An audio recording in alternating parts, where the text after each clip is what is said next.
Assalamualaikum, salam sejahtera. Jumpa lagi di channel Hairwan Nabi. Okay guys, kepada mereka yang belum lagi subscribe ke channel ini, jangan lupa tekan pada butang subscribe, tekan juga pada butang loceng. Thank you guys.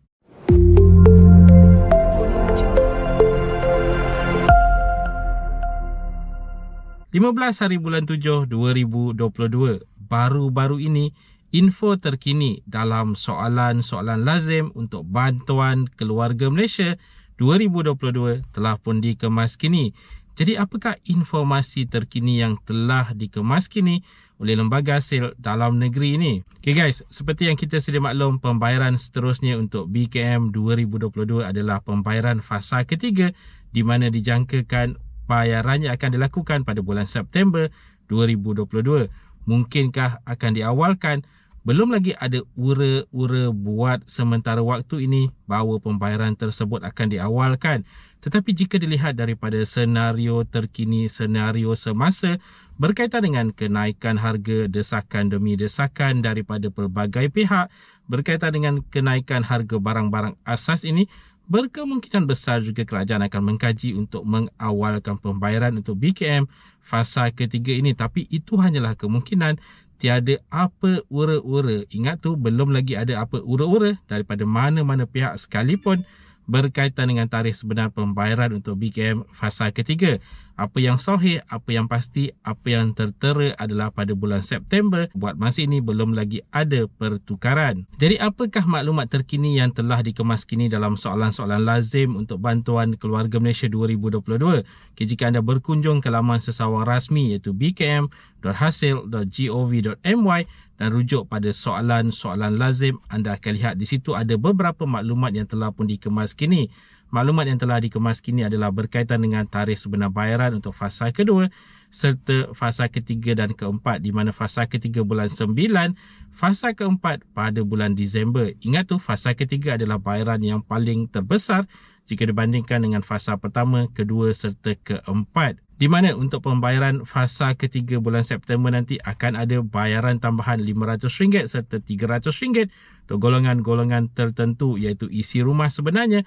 Golongan bujang boleh tolak ke tepi, di mana bujang untuk warga emas akan hanya menerima RM150 sebahagian lagi daripada jumlah keseluruhan RM600.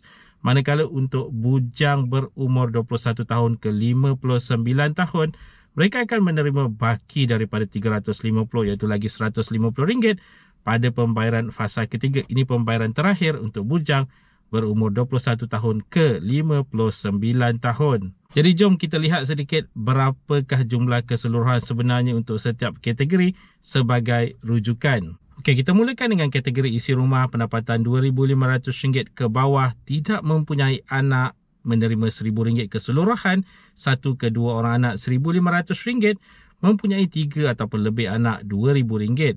Isi rumah RM2,501 ke RM5,000 pendapatan, tidak mempunyai anak, jumlah keseluruhan RM400, satu ke dua orang anak RM600 serta tiga orang ataupun lebih anak akan menerima jumlah keseluruhan RM800. Warga emas bujang yang mana mereka ini berpendapatan RM5,000 dan ke bawah menerima jumlah keseluruhan RM600. Bujang berumur 21 tahun ke 59 tahun pendapatan RM2,500 dan ke bawah menerima jumlah keseluruhan RM350. Itu adalah jumlah keseluruhan pembayaran kepada kategori-kategori ini. Okay, untuk pembayaran fasa ketiga nanti bagi ibu ataupun bapa tunggal yang mempunyai tanggungan, ingat tu, ibu ataupun bapa tunggal yang mempunyai tanggungan sekurang-kurangnya satu orang anak, mereka akan menerima tambahan RM500 pada bulan September nanti. Manakala untuk kategori isi rumah warga emas, ingat tu, isi rumah warga emas, bukannya bujang warga emas. Okay, mereka akan menerima tambahan RM300 tidak kira ada anak ataupun tiada anak tanggungan. Jadi itu tambahan-tambahan yang bakal dilakukan pada bulan September nanti. Dan sebelum ini Perdana Menteri juga ada memperkatakan bahawa jika keadaan semakin terdesak, bermakna jika kenaikan harga barang ini tidak dapat ditangani, berkemungkinan besar akan ada tambahan-tambahan lain juga untuk lain-lain kategori pada pembayaran fasa ketiga nanti. Tapi itu belum lagi ada apa-apa info terkini. Jadi sebenarnya jika dilihat daripada soalan lazim ini, tidak ada banyak info terkini yang telah dikemas kini oleh lembaga hasil dalam negeri. Dari semasa ke semasa anda boleh membuat rujukan di laman sesawar rasmi BKM, iaitu bkm.hasil.gov.my. Okay guys, itu tadi sedikit sebanyak perkongsian di dalam video pada kali ini.